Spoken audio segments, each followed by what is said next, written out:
Hey guys! So with Spider-Man No Way Home on its way, and we've already gotten the teaser trailer, I figure now is the time to rank the current Spider-Man movies that we have out. All 8 of them. I know I've gotten a lot of requests to do so. So here we go. Let's dive into my ranking of all 8 Spider-Man movies before Spider-Man No Way Home, which could very easily be number 1 after that teaser trailer, you guys. I feel like they're throwing us into something that is insane, and I love that stuff, so it definitely could be at the top of the list. But before we dive into this ranking, if this is your first time here, I'd love it if you take 1 second and hit that subscribe button. If you enjoy the content, go ahead and hit that notification bell. Okay, let's start ranking these things. Hey, Tessa from MamasGeeky here. Thank you so much for stopping by my YouTube channel.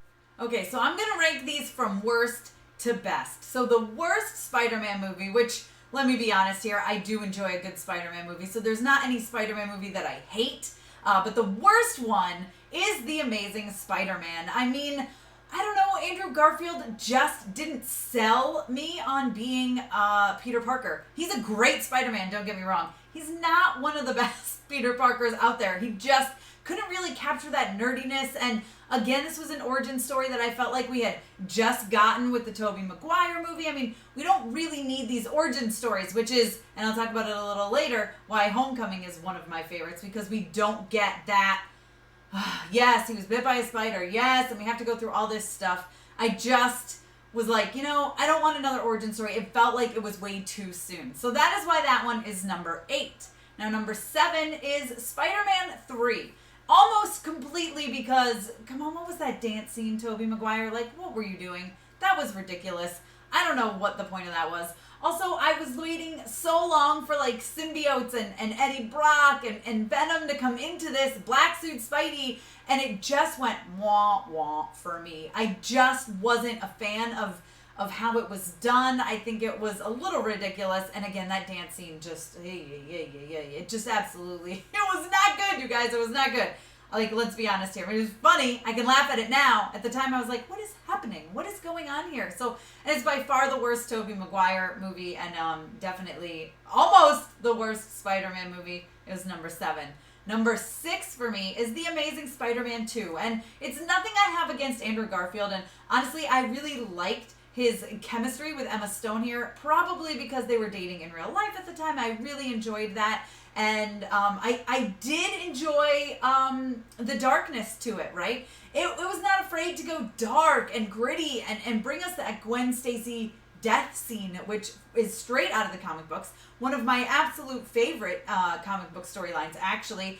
And unfortunately, we're not going to get to see where that goes because it was canceled. Spider-Man 3 was canceled, so it never moved forward.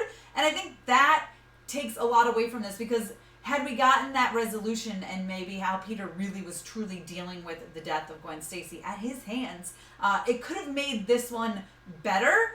And again, like I said, none of these are bad. There isn't a Spider-Man movie I don't enjoy. But this one sits firmly at number 6. Now, number 5 is Spider-Man. This is the first Tobey Maguire movie. I think it was a great origin story. I think we got to see Tobey really capturing Peter Parker very well. Spider-Man not so much, but he's a great Peter Parker in my opinion. Really enjoyed this one. Of course, I also am a big fan of Norman Osborn, as you guys know, and I think William Dafoe is perfect for that role. So I definitely enjoyed him in this as well. And I think it was a really great, solid origin story.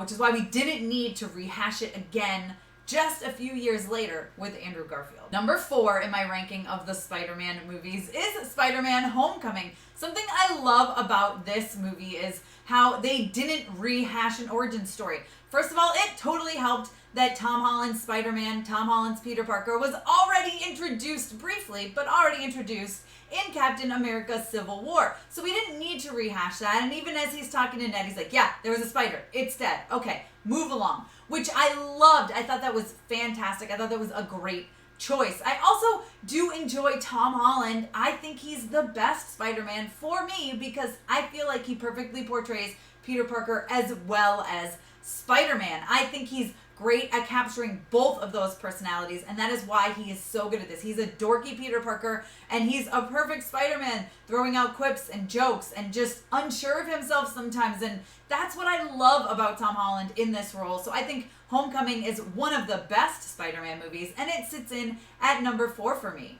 Number 3 is Spider-Man 2, you guys, mainly because, we got Doc Ock, and Alfred Molina is a fantastic Doc Ock. I'm so excited to see him back in No Way Home, and this is my favorite of the Tobey Maguire movies. I think it really stands out, and I do think it's like leaps and bounds above the other two as well, which, not to say I didn't enjoy them, but this is definitely my favorite one from Tobey. And again, we've got that Doc Ock, and the connection between Peter and MJ just feels really real and believable in this movie too. So that's why I really, really enjoyed it. It's definitely one of my favorites. Obviously, that is why it is number 3. Number 2 for me is Spider-Man Far From Home. You guys, this movie is really good. I love that it deals with the aftermath of Endgame. It deals with Tony's gone. It really deals with Peter and Happy, and Peter just struggling and wanting to get away and just not thinking about being Spider-Man, going on that class trip, but then he has the glasses and all this stuff is going on with Edith.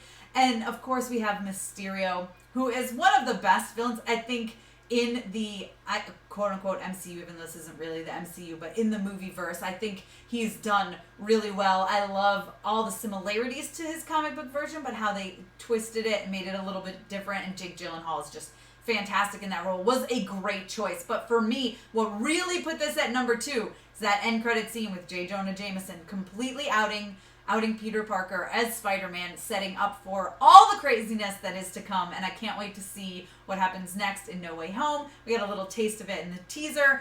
I'm excited, definitely excited for more of that. So that is why that is number 2. Number 1 for me, guys, if you haven't figured it out already, it's Spider-Man Into the Spider-Verse. Not only is this pretty much the best animated film of all time, this is the best Spider-Man movie of all time. It feels like it is ripped right from the comic book pages, all down to even the little dots that you see in panels when you read comic books are on the screen. It is amazing. The animation is beautiful. The story is fantastic. You get tons of spiders. We got Spider-Man. Well, we did get Spider-Man.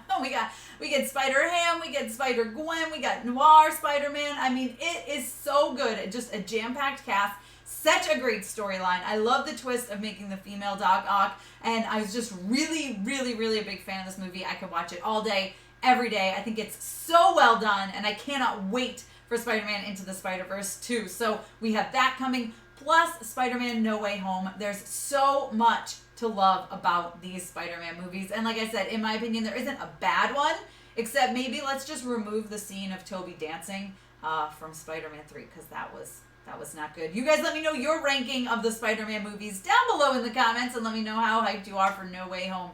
Be sure to give me a thumbs up. Don't forget to subscribe and hit that notification bell so you don't miss out on more videos like this. Trailer reactions, movie reviews, movie rankings, and celebrity interviews. I hope you guys enjoyed this. I'll see you next time.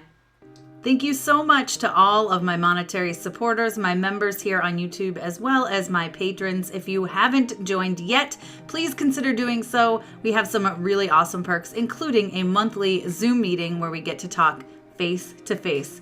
Thank you again to everyone who supports me.